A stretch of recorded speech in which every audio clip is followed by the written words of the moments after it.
All right, and welcome to the first edition ever of the Scoop of Texas Hoop little podcast that I'm doing with a very good friend of mine that I've known all the way since middle school, Tino Gloria. So we're just going to talk about the NBA right now and just interesting topics that are going around the league right now. So right now, my first question I'm going to ask Tino is his prediction of winning the NBA Finals. My prediction is if Paul George can show up in actual playoffs, I feel like the Clippers can have a good run, maybe even take it all if the chemistry's right and if they're all playing well, pretty much, and mainly if Paul George shows up. That's very true. This team hasn't even won they've never made it to the Western Conference Finals before in their history of being the Los Angeles Clippers before. So they almost made it last year. They were up 3-1, but we'll see about this year. My prediction, I'm going to go with the bandwagoners. I'm going to say the Brooklyn Nets just because of the firepower they got. If they can stay healthy. You got a bunch of injuries right now with Durant and Harden.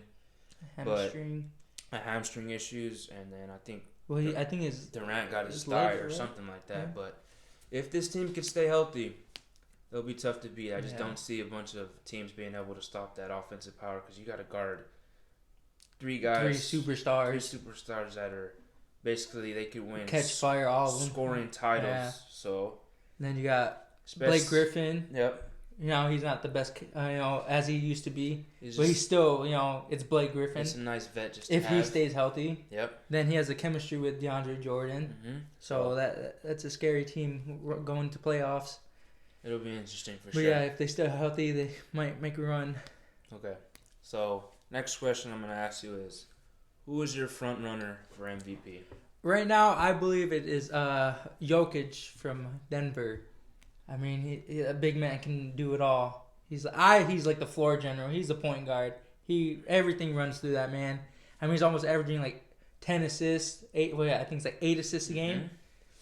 Almost like a triple double with his rebounds. I think he's scoring like 26 points a game. I've never seen something like this from a big man perspective. The man does it all. So I think he has a pretty good chance of winning. I think he should. Mm-hmm. My pick, I'm gonna go with Stephen Curry. Just because he's been on a tear these last games. These last 10, 11 games, he's been averaging 30+, which hasn't been done since Kobe Bryant and Michael Jordan. And this man is 33 years old. So carrying their team. He's basically carrying their team. And he's also, the last couple games, I think, he's getting double-digit three-pointers a game. And in the whole NBA, only 5 players done that. He's already done that about 6-7 times on his own.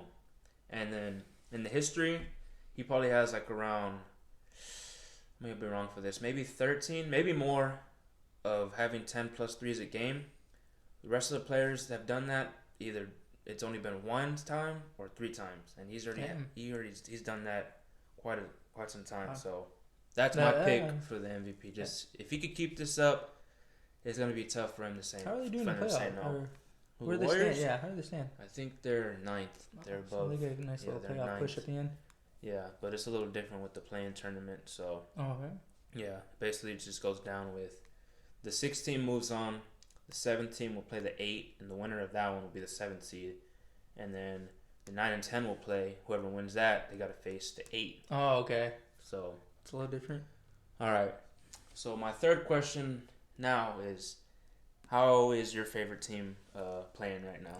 Or who is your favorite team? My favorite team, let me see. Come on, man. You gotta have one. Honestly, I like Miami.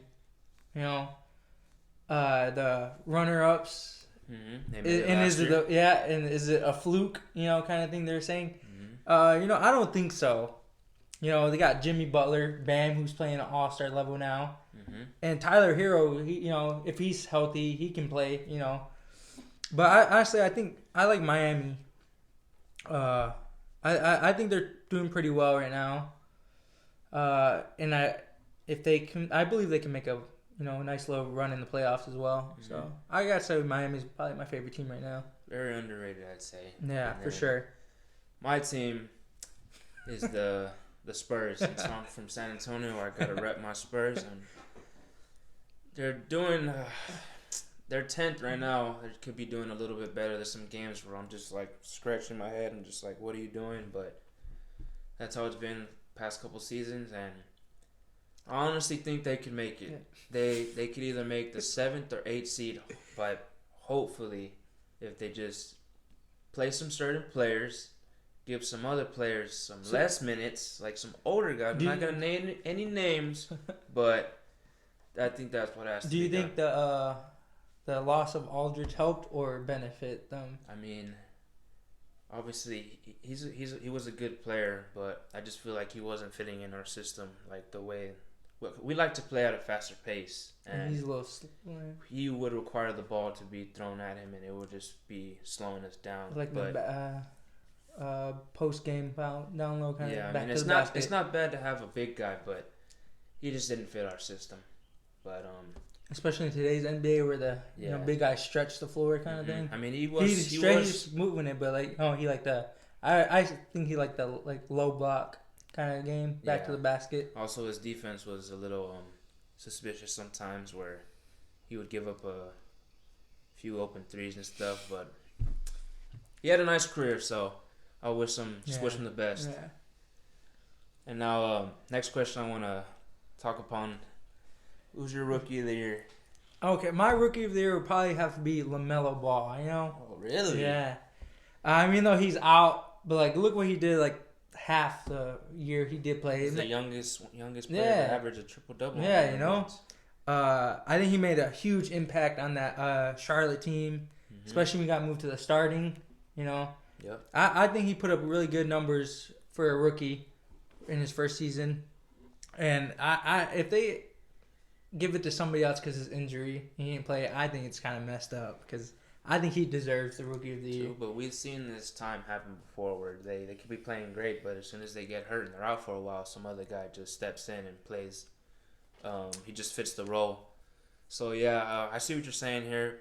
My pick, I'm going to go with the number one pick, Anthony Edwards, just because he wasn't playing as best as LaMelo, I would say, in the beginning, but lately he has. He averaged, I think he got at least like 40 points in one game as a rookie. That's pretty good for a rookie. So, and he's just been playing. I think he's played more games than him throughout the whole season. So I think that'll probably give him the edge. Even though I think LaMelo might come back like in a good week or so. He has a chance of coming back. So it'll be interesting for sure. I just think LaMelo made a bigger impact on his team than Anthony Edwards. That's but true. I mean, don't get me wrong, Anthony Edwards, he's a good player, consistent. I don't think he's a bust or anything. No. For sure not. I think he held up to the number one draft pick. So. Yeah, so it's just gonna come down to these last couple games. Yeah, for sure. Who plays and who gives those great performances. All right, so next I want to talk about, this is a topic that I've been seeing lately coming around on social media. The impact of shortening the season has resulted in more injuries.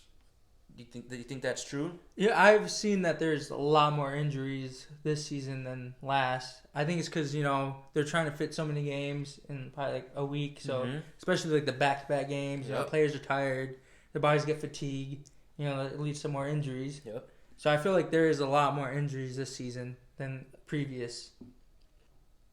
Yeah, I gotta agree. Just because didn't even really have a training camp this season because they literally played. Especially the teams that made it to the finals, they only had like about 3 weeks. It ended in October and the season started in December. So is that like 4 months? Yeah. They only had 4 months to recover. Usually they have like 6 months. Yeah. So a shortened season with this and then no training camp. Then there's players who when COVID hit, they're out and they didn't make the bubble or anything. So they got like out for like more than like 5 months kind of thing, I'd say. So they're, they weren't used to that, kind of getting back into it. They weren't ready.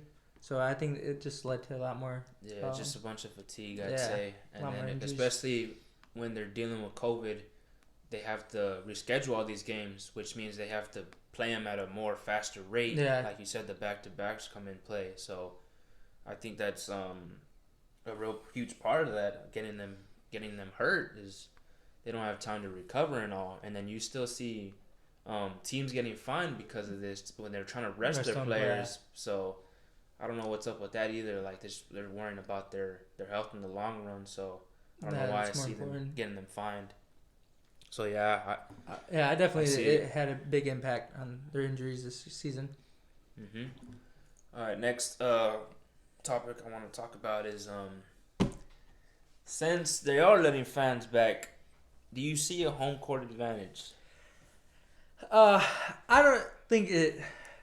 I'd have to say no. There's kind of hardly any home court advantage. I mean, yeah, don't get me wrong. There's home court fans there, you know. Mm-hmm. Now they're letting fans. But it's not the same atmosphere as it used to be, you know. Like remember the Oracle and the playoff, you know that. Yeah, you got like 30,000 screaming fans. You know, it's just not the same anymore. With feels like more like a little high school game, you know. Yeah, like you know, like a scrimmage. So you know, with their fans bring that kind of energy to the home team. Mm-hmm. And so they feed off of that and they play better, but there's not that kind of energy from the fans anymore.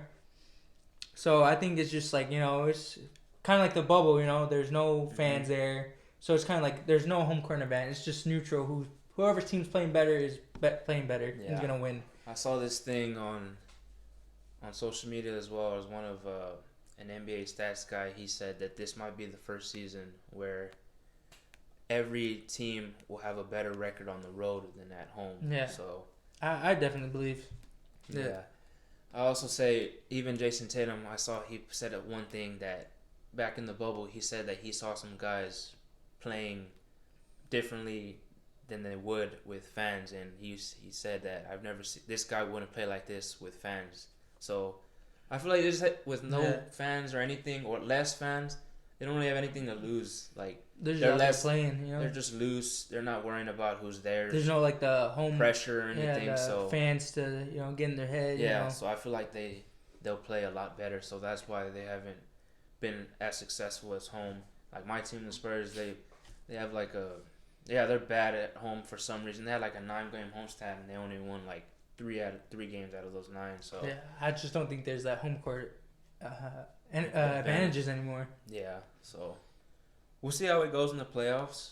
Even though there'll be some fans there to support them, but it's just not the same. It's just not the same with 20,000 fans screaming and going wild, chanting for the home team. Yeah, so we'll see what happens.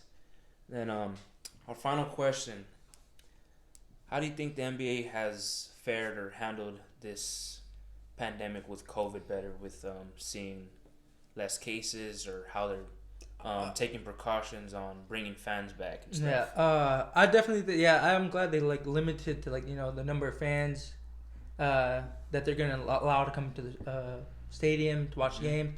Unlike the Super Bowl when there's like 25,000. Don't get me wrong, the stadium's bigger, but it's still like a lot bigger. And you see in the videos there's no social distancing or anything. But them limiting the number of fans is cool. I like that. When we saw in the beginning, there's a lot of postponed games.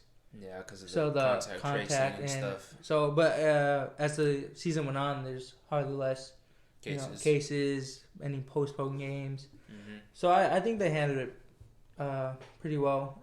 Yeah, I gotta say the NBA, I'd say they do the best job of making sure their players are safe. I know they had every day no contact, everyday testing and stuff. So they would test them every day just so they would check if they were negative and stuff. Yeah. And they do a good job of, even though these guys, our NBA players, are human as well. So I'm not sure if they get to leave their rooms or anything or wander off, but they do a good job of or how at the end of the game when they couldn't contact with the other team players. Yeah, and then you also see some teams getting vaccinated as well. I know the Trailblazers all got vaccinated, so it's gonna just come down to if they want to get vaccinated and if they should. But it's all up to them. So coming down. I think they handled it pretty well as the season went along. Yeah, I think they did. It's going to be interesting how they do it next season, if they'll add more fans. Open up more? Yeah, opening up more with more vaccinations rolling out and stuff. Yeah. So it'll just be interesting to see. Well, I think that's all of our questions here. Thank you for coming to the first edition of the Scoop of Texas Hoops. Many more to come. Thank you.